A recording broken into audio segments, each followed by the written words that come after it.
So this is your first trip out to sea? Many like you are making their way out into the ocean more often these days. Middle-class families rent my boat out all the time now for fishing, scuba diving, and even whale watching. Or, like you two, to see the sunset from out on the great expanse of the ocean for a romantic date. It is quite a lovely sight to be sure. She can be cruel as well. But we're heading out to the spot. Would you like to hear a scary ocean tale? I promise, young sir, that it will drive that lady of yours further into your arms. What I'm about to tell you happened about 6 years ago, around this very area to me and an old friend of mine named Sam. Samantha and I had been friends since we were 4 years old. Both of our fathers were fishermen, and we were raised on the docks and at sea. One of my earliest memories of Sam was of her teaching me how to tie a sailor's knot, and me teaching her how to bait a hook with a chicken liver. Sam's mother had left her when she was only a year old, and when we were 17, Sam's father passed away from throat cancer. Soon after that, Sam joined the Navy like her father had at her age, and she was off to war a year later. I didn't see Sam for 8 years, and when she did come back, she wasn't the same.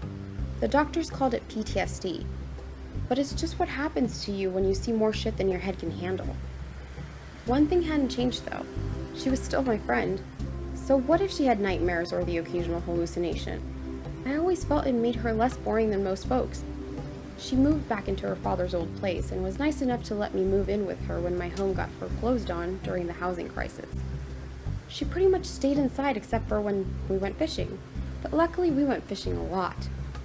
Then, 6 years ago, Sam and I were out fishing when a bad storm hit. The sea claimed our boat, but we managed to get to the life raft and survive the rest of the storm. How about we take a break and have a drink? I have a great bottle of spirits for just such an occasion. Besides, what romantic date would be complete without a toast? To young love, may it weather the storms before it. And to old friends, thank you for sharing a drink with an old sea dog such as myself. What was that? Oh, what happened to Sam, you ask? Well, yes, I suppose I should finish the tale. When the storm had calmed herself, her bluster all spent, we found ourselves stranded in a lifeboat out at sea.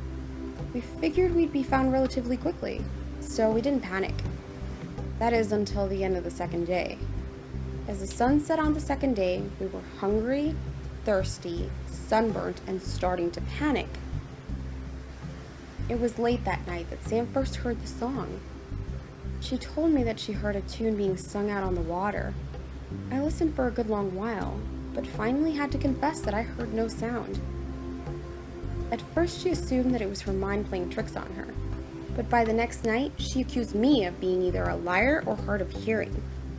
She only heard the song at night, but I still heard nothing. The fourth day we were both losing our strength and our minds. We had a single canteen of water when we got into the lifeboat. We had rationed it carefully, but it was now gone. Our thirst was great. On one hand, we would long for the coolness of the night air, but on the other, we had both begun to fear the loss of our sanity.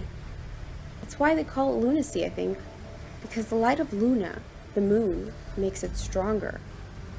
According to Sam, the song was getting louder. She swore that we were getting closer to its source. She now believed that I was willfully ignoring the sound to mock her. I swore to her I didn't, but she had begun to ignore me.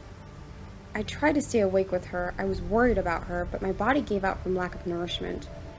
The sweet relief of slumber took me. I woke up with the sun to find her gone. I sat alone in the lifeboat. Never before in my life had I felt so absolutely helpless. I yelled for her again and again, till I lost my voice.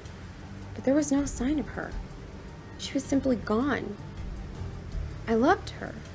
I know that like I know the sun rises in the east, but I had never told her. That was the longest day of my life, sitting, starving alone in that boat. The sun hissed mercilessly at my already blistered skin. My mouth was so very dry, but all that I could feel was the loss of Samantha. Never had I hated the sea till that day. Why would someone who hates the sea still captain a boat, you might ask, if you could still talk? Well, I'll tell you. That night, consumed with sorrow, I looked into the sea. was going to throw myself into its depths. I could not endure another day like the previous. But just before I threw myself into the abyss, I heard it. I heard the song playing through the wind and swirling through the waves. It was a song that Samantha had heard, and I must admit it was beautiful. I wept with tears I did not have the water to make. I had never cried like that before, nor since. I was found by the rescue team later that night. They had heard my wailing, and it had brought them to me. The doctors said that I had been hallucinating from dehydration, but they hadn't heard it. I had. Now that the paralytic that I put in your drinks has kicked in, I'm going to tell you a secret. I've never told another living soul what I'm about to share with you. I still hear that song. It's her song. She sang it to me the night in the lifeboat. Her song told me that she knew I loved her, and that she loved me in return. It told me that she had to leave me and return to the sea. I asked if I could come with her, and it told me that I could join her in time. First, she needed my help. She sent me back into the world for one reason, to bring her more company. Once I have brought her enough, I can join her. I always bring her lovers to remind her of my love for her. I tie them to cement blocks like these here. Then I can tie them together so that they can join my beloved Samantha in the arms of the one they love. Finally, I give them to the sea and watch them as they disappear into its depths. I know that you are frightened. To you I must seem mad. I'm sure you think that I'm murdering you even, but I promise I'm not. Soon you'll hear the song too.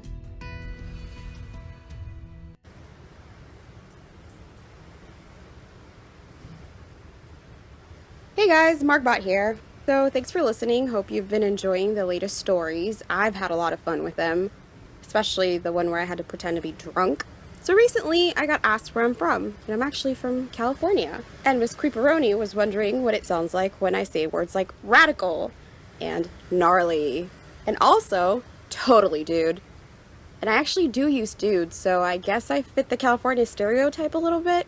Never mind that I'm a college-educated woman, but I still say dude. But anyway, hope you guys had fun, and I'll catch you in the next video. Keep an eye out for all of my collabs that are coming up soon in different channels. I'll let you guys know. Also, check out Creeperoni's channel because she's amazing at what she does. I'll link her in the comments below. Have a great day!